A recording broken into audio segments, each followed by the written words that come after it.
아멘. 오늘은 사무엘상 8장 말씀을 통해서 우리가 하나님의 말씀을 함께 나누도록 하겠습니다. 아프리카에 원숭이를 잡는 방법이 있다고 합니다. 사냥꾼들이 이 아프리카에 있는 원숭이를 사냥할 때 쓰는 아주 기가 막힌 방법입니다. 이 사냥꾼은 나무를 파서 호리병 같이 만든다고 합니다. 그리고 그 안에 원숭이가 가장 좋아하는 과일이나 열매, 견과류 등을 잔뜩 그 안에 넣어둡니다.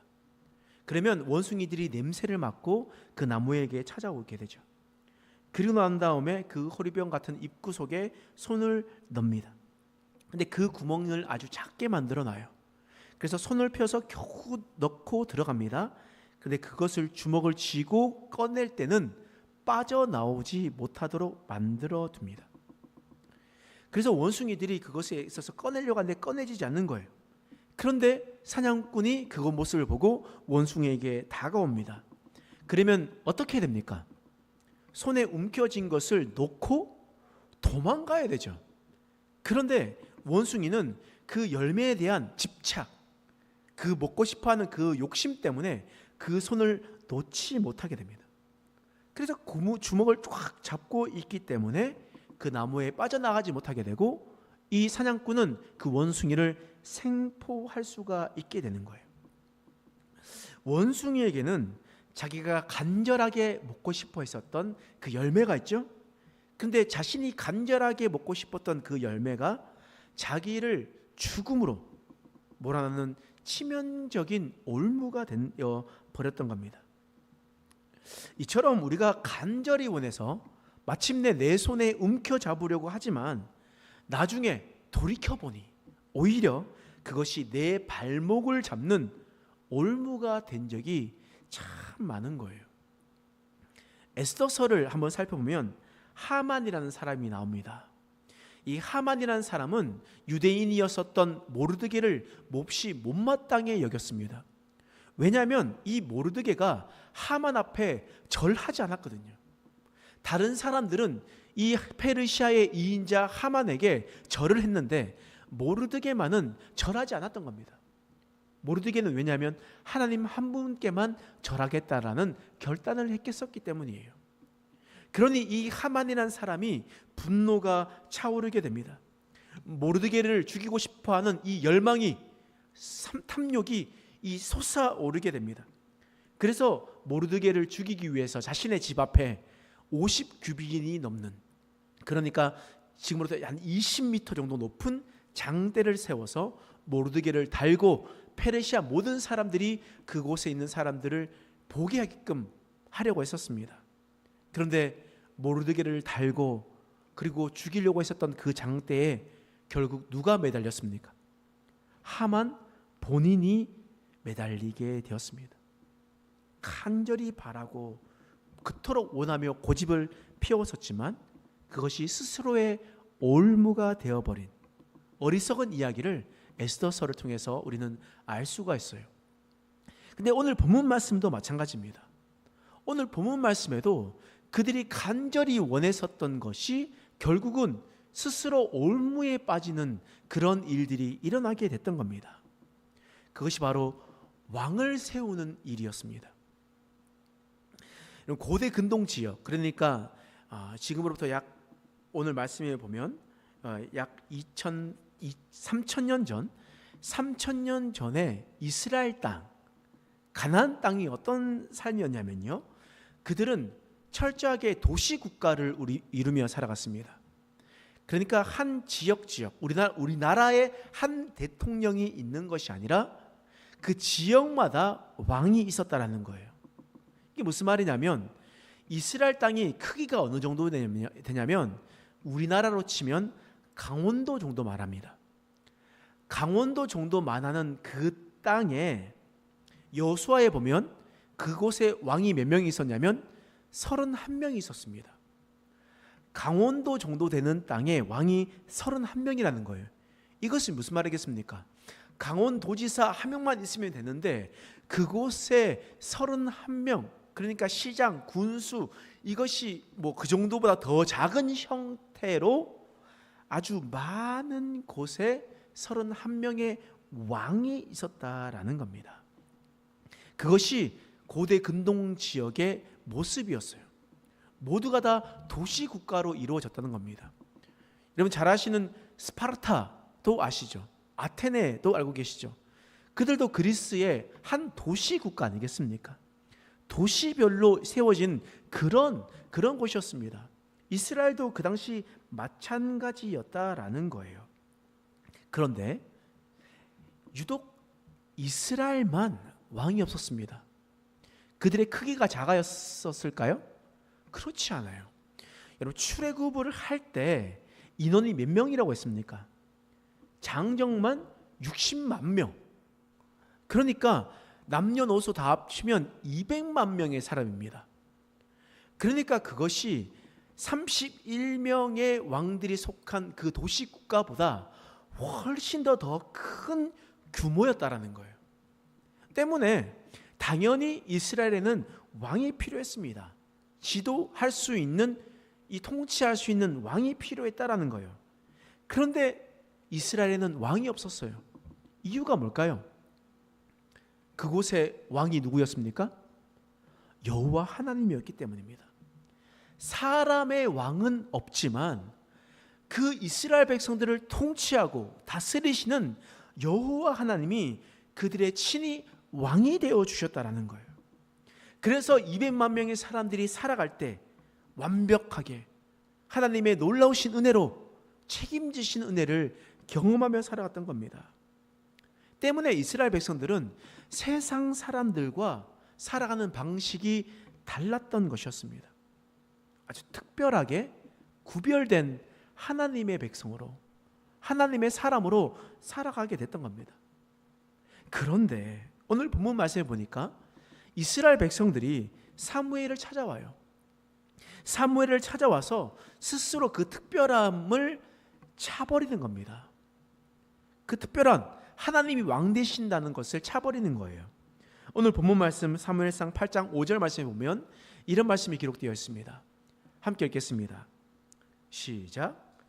그에게 이르되 보소서, 당신은 늙고 당신의 아들들은 당신의 행위를 따르지 아니하니 모든 나라와 같이 우리에게 왕을 세워 우리를 다스리게 하소서 한지라. 지금 이스라엘 백성들이 사무엘을 찾아왔습니다. 그리고 말하는 거예요. 다른 나라들처럼 모든 나라와 같이 우리에게 인간 왕을 세워 주십시오. 우리에게 이제 왕을 세워 주십시오. 이 말을 들었었던 사무엘이 큰 상처를 받았어요. 왜냐하면 당신이 늙었기 때문에 이렇게 얘기했거든요. 그래서 내가 늙어가지고, 내가 기력이 쇠해가지고 하나님을 따르지 않는 거구나. 내 아들들이 타락해서 백성들이 나를 버리는구나. 이런 자책을 했단 말이에요. 사무엘은 그런 마음을 들었습니다. 그런데 하나님께서 사무엘에게 다른 진단을 하는 겁니다. 이것은 네가 늙어서도 아니고 네 아들이 타락해서도 아니다. 그럼 무엇 때문일까요?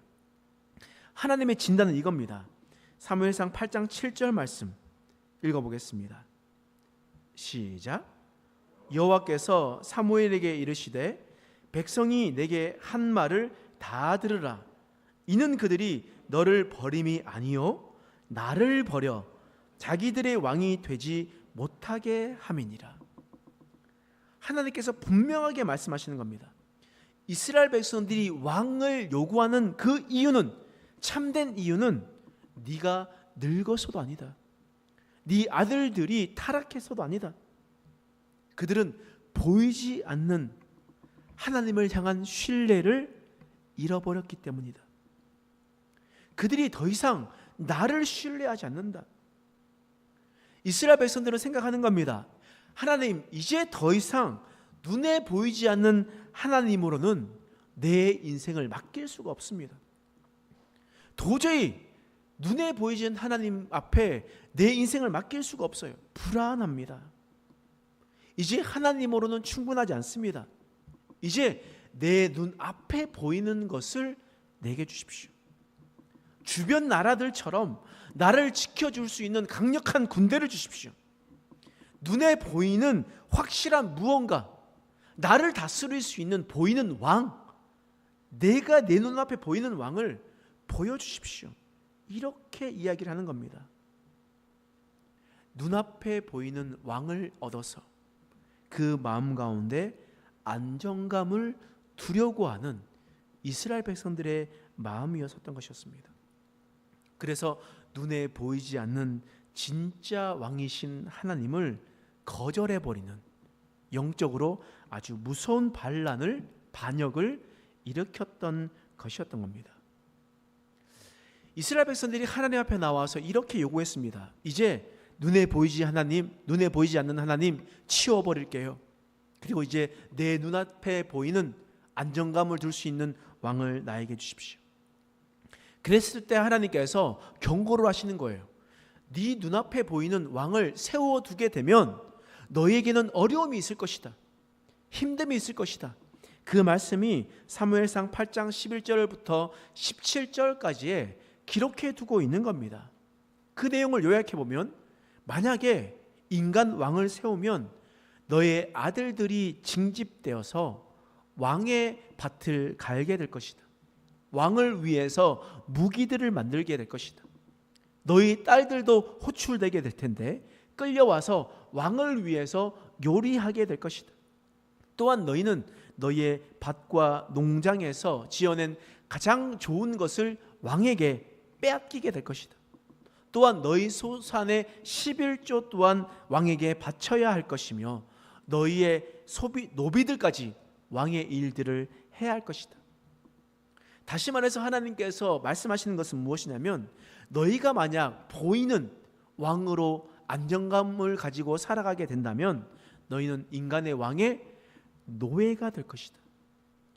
종이 될 것이다. 이렇게 말씀하셨다는 겁니다. 여러분, 이스라엘 백성들이 어떤 사람이었습니까? 이스라엘 백성들이요, 이집트에서 애굽에서 약 400년 이상 동안 처절하게 노예 생활을 했었던 사람들이었습니다. 노예 생활하면서 자유 없이 살아갔던 인생들이었어요. 그런데 하나님께서 모세를 보내시고 하나님의 은혜로 출애굽시키면서 이집트에서 나오게 하시면서 이제 더 이상 종이 아니라 노예가 아니라 자유인이 되게 하셨다라는 거예요. 자유를 주셨습니다. 그런데 이스라엘 백성들에게 어려움이 찾아오고 또한 마음속에 걱정과 불안함과 이 모든 것이 찾아올 때마다 그들은 어떻게 행동했습니까? 다시 애굽 땅으로, 다시 이집트 땅으로 돌아가려고 하지 않았습니까? 다시 노예살이로 하려고 했었던 것이었습니다.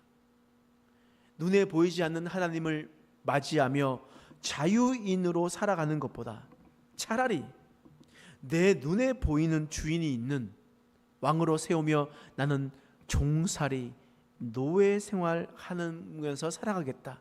그것이 나의 안정감이다 라고 누리며 살아가고 있다는 겁니다. 이스라엘 백성들이 이런 마음으로 살아가고 있다는 겁니다. 이것이 바로 우리들의 모습이에요. 이것이 바로 우리가 신앙생활하고 있는 그런 모습입니다. 여러분, 우리는 죄의 종로로 타며 살았습니다. 사탄의 노예로 살아가는 우리들의 인생들이었습니다. 그런데 예수 그리스도의 십자가의 보혈로 말미암아 나의 모든 죄, 모든 율법에서 해방되었습니다. 자유인이 되었습니다. 여러분, 이것을 믿으십니까? 예수 그리스도로 말미암아 하나님께서 우리를 자녀로 삼아 주셨습니다. 그런데 우리는 자꾸만 내 눈앞에 있는 것들에 대해서 불안해합니다. 율법주의로 빠져나가게 하고 종의 멍에를 다시 매려고 합니다. 예수님께서 십자가의 은혜로 우리를 구원하고 그것을 믿음으로 구원받았다라는 그 사실이 불안합니다. 그냥 믿는다고 다 구원받는다고? 믿는다고 이 모든 것이 다 해결된다고 생각합니다. 그래서 교회에 와서 이렇게 생각하죠. 내가 더 봉사해야지. 내가 헌금을 더 많이 해야지. 내가 금식 기도를 더 많이 해야지. 그래서 내 행위를 더 하면서 나에게 안정감을 누리려고 합니다. 보이는 것을 따라서 살아가면서 살아가려고 합니다. 하나님께서 주신 나의 자유에, 나에게 주신 그 자유에 만족하지 못하고 내 눈앞에 보이는 행위, 나의 공로, 이런 나의 왕을 만들어서 또다시 우리는 종노릇하는 노예 생활을 하는 그런 삶을 살아가려고 했던 겁니다. 오늘 이스라엘 백성들도 하나님의 그 특별한 백성이 되었다라는 사실을 망각해버렸습니다. 이제 구별된 백성은 싫습니다. 우리는 세상 사람들과 똑같이 살아가겠습니다. 그냥 내가 내 마음의 조그마한 안정감을 누리기 위해서 불안한 인생은 살아가지 않겠습니다. 그냥 나는 종으로 살아도 좋습니다. 노예로 살아도 좋습니다. 나는 사탄의 노예로, 나는 죄의 종으로 살아가도 괜찮습니다. 그저 조그마한 내 눈앞에 보이는 안정감을 위해서라면 저희는 괜찮습니다. 이렇게 이스라엘 백성들이 간구하고 있었다라는 겁니다. 그랬을 때 하나님께서 그 내용을 어떻게 했을까요? 그 말씀을 들어주시는 거예요. 근데 하나님께서는 이렇게 말씀하시는 겁니다. 사무엘상 8장 18절 말씀 읽어보겠습니다. 시작. 그날에 너희는 너희가 택한 왕으로 말미암아 부르짖되 그날에 여호와께서 너희에게 응답하지 아니하시리라 하니. 하나님께서 분명하게 말씀하십니다. 네가 너의 안정감으로 말미암아 선택했었던 그 왕, 그 왕이 올무가 되어 너를 고통스럽게 만들 때 나는 너에게 응답하지 않겠다. 이렇게 말씀하시는 겁니다. 이것이 어떤 의미겠습니까? 우리가 이것을 통해서 참 두렵고 우리가 중요하게 생각해야 될 영적인 원리를 깨달아야만 하는 거예요. 하나님께서 이스라엘 백성들에게 이 말씀을 드렸던 이 간절한 요구, 이것을 들어주신 것은요, 축복이 아니라, 복이 아니라 하나님의 심판이라는 것을 기억하셔야 됩니다. 내 기도가, 내 간구가 응답받는다고 해서 그 응답받는 그 간구가 복이 아닐 수 있다라는 것을 기억해야 된다는 거예요. 로마서 1장 26절 상반절 말씀에 하나님께서 이렇게 말씀하시는 거예요. 자, 읽겠습니다. 시작. 이 때문에 하나님께서 그들을 부끄러운 욕심에 내버려 두셨으니. 이 때문에 죄악된 강구, 죄 속에 살아가는 그들의 모습, 하나님께서 그렇게 죄에 대한 강구를 계속했었을 때 하나님 어떻게 하시냐고요? 내버려 두신대요. 그들이 하고 싶은 대로 내버려 두신다는 겁니다. 근데 하나님께서는요, 이스라엘 하나님의 백성들, 하나님의 자녀가 잘못된 길을 선택할 때마다 하나님은 책망하십니다. 그리고 그 길을 막아 세우세요. 혹은 때리시기도 하시고 어려움을 주시기도 하시면서 그 악한 길을 가지 못하도록 하나님께서 막으시기도 합니다. 그래서 고집을 부리지 못하도록 하는 거예요. 그런데 그 사람이 끝까지 하나님을 대적하면서 고집을 부리고 부끄러운 욕심대로 행동하도록 한다면 하나님은 그 후에 내버려 두신다는 겁니다. 내버려 두신다는 것은 그 욕심으로 말미암아 선택된 그의 우상이 나의 올무가 되어서 고통받게 되는 겁니다. 그 선택으로 말미암아 아주 치명적인 어려움과 그 선택의 값을 치러야 된다라고. 너희가 아무리 그때 부르짖어도 나는 너에게 응답하지 아니할 거라고 하나님께서 말씀하고 있는 겁니다. 여러분, 우리는 잘 기억해야 돼요. 내 마음 가운데 안정감을 누리기 위해서 하나님이 아닌 다른 것을 선택할 때, 또한 그 선택의 자리에서 하나님께서 우리를 내버려 두신다면 그것은 우리에게 가장 무서운 심판이 될 수 있음을 우리는 기억해야 됩니다. 우리는 때때로 우리의 간구, 우리가 원하는 것이 이루어지지 않는다고 하나님 앞에 원망하고 화를 낼 때가 있습니다. 또한 나에게 어려움이 찾아왔을 때 하나님 앞에 불평할 때가 있습니다. 근데 여러분, 곰곰이 한번 생각해 보세요. 만약 하나님께서 내가 그토록 원했던 그 썩어질 세상의 욕망을 다 들어주셨다면 지금 내 영혼 어떻게 되었겠습니까? 내 눈앞에 보이는 그 안정감 때문에 돈과 권력과 잘못된 관계를 내버려 두었으면 우리는 어떻게 되었겠냐는 말입니다. 하나님께서 우리를 보호하셨기 때문에, 하나님께서 그것을 막아주셨기 때문에 우리를 지금 생명의 자리로 인도해 주신 것 아니겠습니까? 그 기도를, 그 간구를 응답해 주시지 않는 것 자체가 나를 우상과 멸망으로부터 보호하신 하나님의 완벽한 사랑임을 우리는 기억해야만 합니다. 이전 다니엘 기도회에서 간증했었던 천정은 자매의 이야기가 기억이 납니다. 그녀는 무려 86번의 항암 치료를 받았던 사람이었습니다. 삶과 죽음의 경계를 넘나들던 사람이었습니다. 그녀의 말에 따르면 그녀는 항암 치료를 받을 때마다 단 한 번만이라도 약이 몸에 들어오는 순간 온몸에 두드러기가 납니다. 그리고 구토와 뼈를 깎는 고통이 늘 찾아오게 됩니다. 그래서 그 항암 치료를 받는 그 일주일 동안은 거의 반죽음의 상태에 놓이게 됩니다. 그런 일주일의 시간을 무려 86번을 하게 되었습니다. 그렇게 항암 치료를 받고 있었어요. 근데 원래 그녀는 예수를 믿지 않는 사람이었습니다. 하나님을 모르고 살아가는 사람이었습니다. 그저 자신의 열심과 열정, 자신의 노력만으로 자신을 믿고 살아갔었던 그런 사람이었습니다.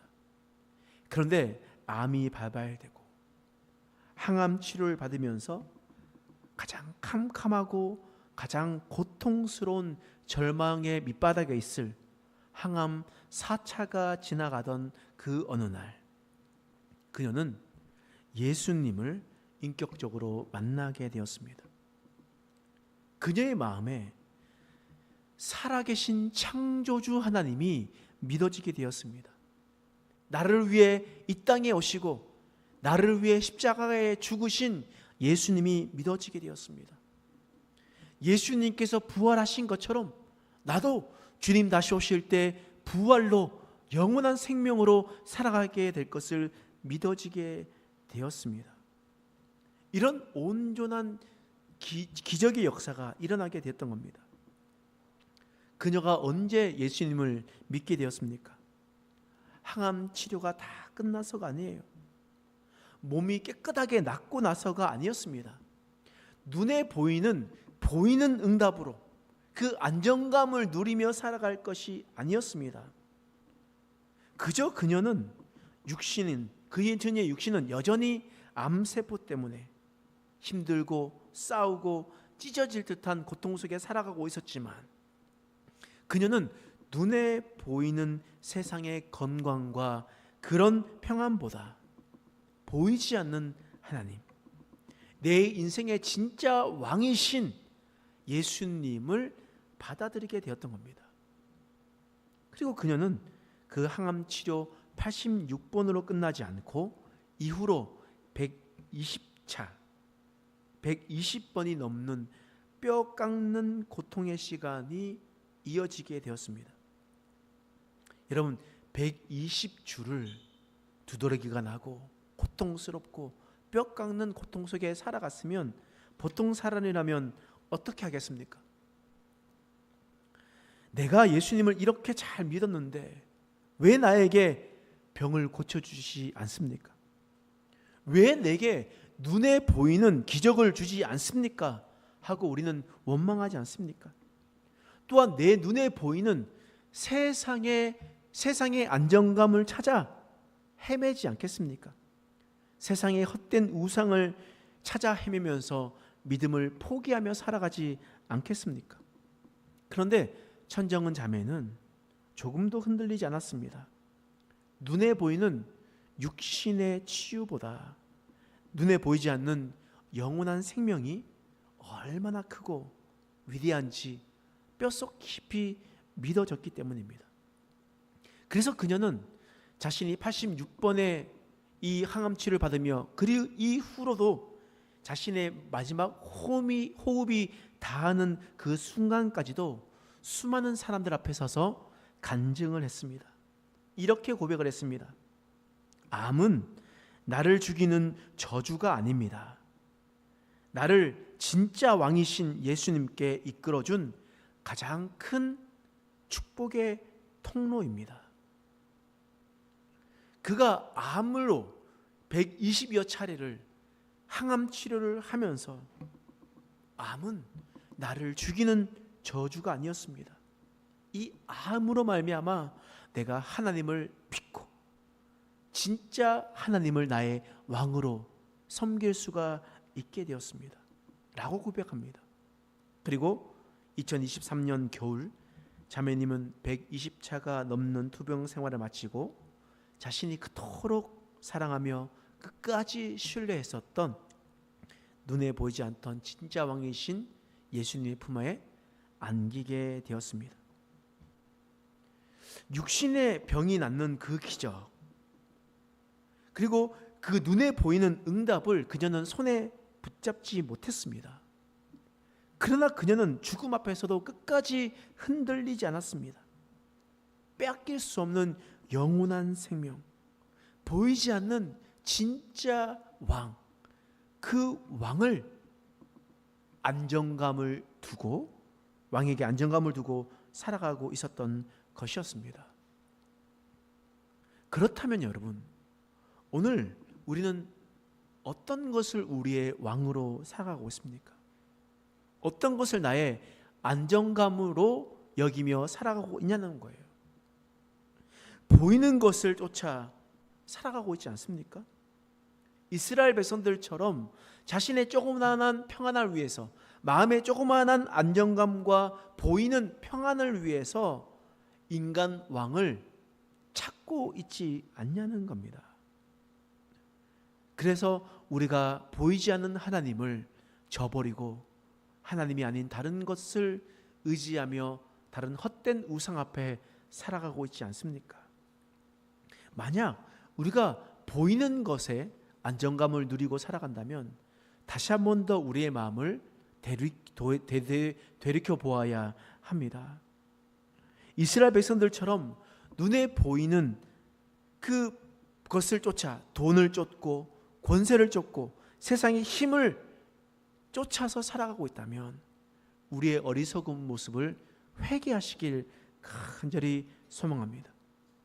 우리 눈에는 돈이 세상을 다스리는 것 같고 권력이 세상을 다스리는 것 같지만, 그러나 이 세상은 하나님께서 창조하셨고 이 세상은 보이지 않는 하나님이 통치하심을 여러분 믿으시기 바랍니다. 우리는 그냥 단 100년만 살아가는, 잠시 왔다 돌아가는 나그네 인생이요 청지기 인생임을 우리는 기억해야 됩니다.